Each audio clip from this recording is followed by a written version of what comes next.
शहरातील खराडी परिसरामध्ये मागील बऱ्याच दिवसांपासून कर्णकर्कश आवाजातल्या हॉर्नचे आवाज येत आहेत, बुलेटचे जे सायलेन्सर आहेत तर त्याचे आवाज येत आहेत आणि या सगळ्यालाच कंटाळून आता इथले जे रहिवासी आहेत ते रस्त्यावर उतरलेले आहेत आणि या आवाजाच्या हे जे मोठमोठे आवाज होतात तर याच्या विरोधात आता रस्त्यावर उतरून त्यांचा सुद्धा आवाज जे आहे ते दाखवायचा प्रयत्न करत आहेत. आपण पाहिलं तर महिला सुद्धा आहेत, त्यासोबतच सगळे इथले नागरिक आहेत. त्यांना विचारूयात आपण काय नेमकं आहे, कशा पद्धतीने हे मोठमोठे आवाज होतात आणि याचा काय त्रास होतो नेमका या भागात? म्हणजे याचा त्रास म्हणजे काय माहितीये, यांना टायमिंग नाही आहे एकतर, आणि ते ना बरोबर रात्री कधी 3:20 आणि लागोपाठ 11 वाजल्यापासून त्यांचं चालू असतं आणि आवाज म्हणजे जे फटाके मारतात ना तसे फटाफट करत जातात आणि ते ह्या रस्त्यावरनं इकडनं स्टार्ट करतात, ते पूर्ण असं रस्ता आणि ते रिवाइंड घेऊन परत येतात. असं नाही की एकदा गेले बाबा स्टॉप झालं असं काही नाही, कंटिन्यू 4-5 फेऱ्या मारतच राहतात.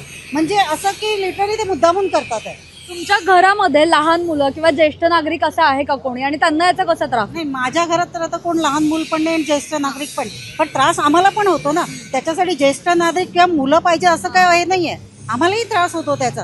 कारण माणूस कसं 3-3:30 म्हणजे अगदी साखर झोपेत असतो आणि त्यांचा आवाज कसा फटफट करत जातात. म्हणजे इतका येतो ना की लिटरली डोक्यात जातो तो आवाज आणि कंटिन्युअस असतो. म्हणजे काय त्यांना मजा आहे ते त्यांनाच माहिती असेल, आम्हाला नाही माहिती. त्याची पण झोप मोड होते. मेन म्हणजे मी प्रेग्नेंट आहे, ऑलरेडी मला झोप येत नाही, त्याच्यामुळे आणखीन जास्त हेडॅक होतं. कारण आवाज खूप हेडॅक आहे, सायलेन्सरचा आवाज खूप मोठा आहे. या सगळ्याबद्दल तुम्ही कधी तक्रार दिली आहे का आणि तक्रार दिल्यावर तुम्हाला काही उत्तर मिळालंय का? तक्रार दिली, ऍक्च्युली जेंट्स लोकांनी तक्रार म्हणजे खूप वेळा दिली, त्यांचा पाठलाग सुद्धा केला. त्या बाबतीत त्यांनाच माहिती आहे. बरं, किती साधारण काय वेळ असतो, कुठल्या वेळेत अशा प्रकारचे हॉर्नचे कर्कश आवाज जो आहे तो इकडे या भागामध्ये? मॅडम, परवा दिवशी रात्री 11 वाजल्यापासून पहाटे 5 वाजेपर्यंत एक गाडी नव्हत्या, 4 ते 5 मोटरसायकली होत्या आणि इतक्या जोरात आवाज होता की मला बीपीचा त्रास आहे. माझा नातू आहे ना, तो उठून बसला, त्याला 2 तास आम्हाला झोपायला लागले आणि मी स्वतः एक गोळी वाढवून घेतली.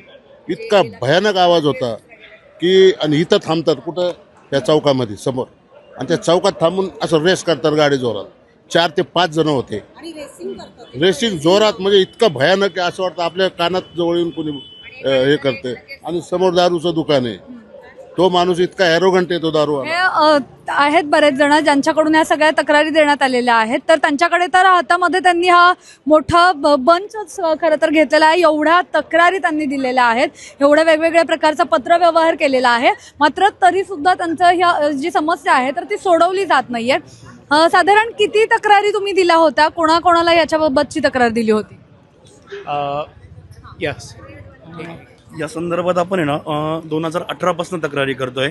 पर्सनली आपण कमीत कमी त्यांना आतापर्यंत 45 ते 50 तक्रारी आतापर्यंत दिल्यात त्यांना आपण, पण त्याच्यावरती कुठलंही काही ठोस कारवाई त्यांच्याकडनं झालेली नाही आहे. इव्हन आपण त्याच्यासाठीचे व्हिडिओ प्रूफ जे लागतात तेही त्यांना प्रोव्हाइड केलेत. तर एक्साईजचे DYSP असतील, SP असतील, यांच्याशी आपण 1-2 महिन्यापूर्वी पर्सनली भेटून त्यांना सगळा डेटा दिलाय, पण तरी त्याच्यावरती अजून कुठलीही ठोस कारवाई झालेली दिसत नाहीये. वाहनांबद्दल बोलूया आपण. हे जे वाहनांचा आवाज होतो तर हा आम्ही जेव्हा इथले जे वाहतूकचे हे आहेत उपायुक्त तर त्यांच्याकडे पण गेलो होतो, त्यांना सुद्धा सांगितलं, पण त्यांचं असं म्हणणं होतं की हे सगळं जे आहे तर ते छत्रपती शिवाजी महाराजांची जयंती होती आणि त्या दिवशी त्यामुळे हे सगळं चालू होतं. मॅडम, फक्त जयंती सोडून पण आता ऑलमोस्ट 6 ते 8 महिने झाले ते ऑलमोस्ट डेली 3 ते 4 चक्रा, आणि दॅट टू तसं काही टाईम नाही आहे त्यांना. ते रात्री 2ला पण फिरतात, कधी संध्याकाळी पण येतात, कधी 3-4ला कधीही येतात आणि ऑलमोस्ट पूर्ण कवर करतात मॅडम एरिया. तर इट इज नॉट की फक्त एखादा सण आहे किंवा जयंती आहे की काही दुसरा एक कार्यक्रम आहे, इट इज ओव्हरऑल. आत्तापर्यंत एव्हरी डे तुम्ही पण संध्याकाळी आला किंवा आम्ही तुम्हाला व्हिडिओज किंवा फोटोज पाठवू, त्याच्यामध्ये क्लिअर दिसतंय की इट इज नॉट ओनली की एखादा सण आहे की जयंती आहे, इट इज अक्रॉस. बरं, जिकडे हे बसवून दिलं जातात म्हणजे गॅरेज असतील किंवा दुकानं असतील तर अशा ज्या ठिकाणी बसवून दिलं जातं तिकडे सुद्धा काही कारवाईची मागणी करणार का? कसं म्हणजे ज्या ठिकाणी हे सायलेन्सर वगैरे बसवून दिले जातात हो, ते सुद्धा सामील आहेत. त्यांना हे सायलेन्सर वगैरे बसवून देतात आणि त्यांच्याकडून जास्त पैसे घेतात.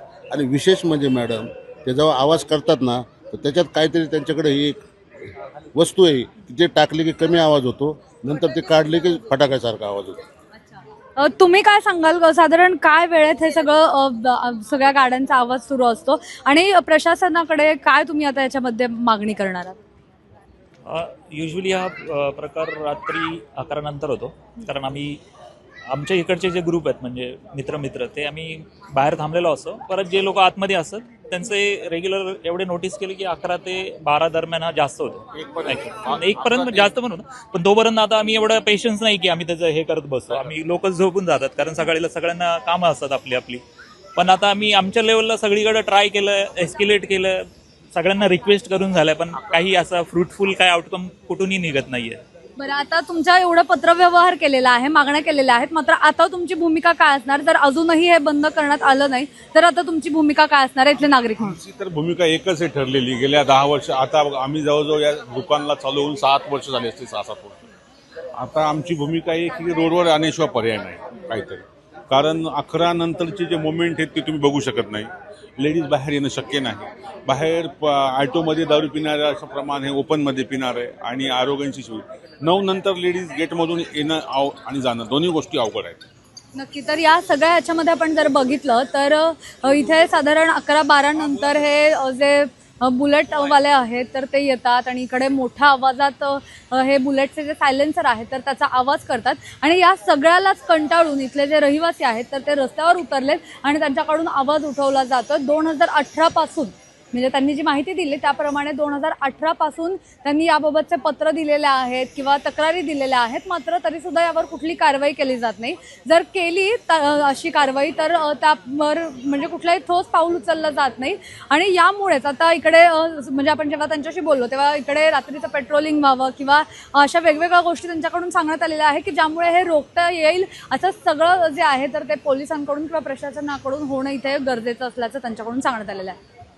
त्यामुळे आता या सगळ्यांनंतर खरंच पोलीस काय याच्यावर ठोस पाऊल उचलतात का किंवा हे कर्णकर्कश आवाजातले हॉर्न किंवा सायलेन्सरचा आवाज हा खरंच बंद होतो का आणि या इथल्या रहिवाशांना चांगली झोप लागते का हे पाहणं महत्त्वाचं असणार आहे.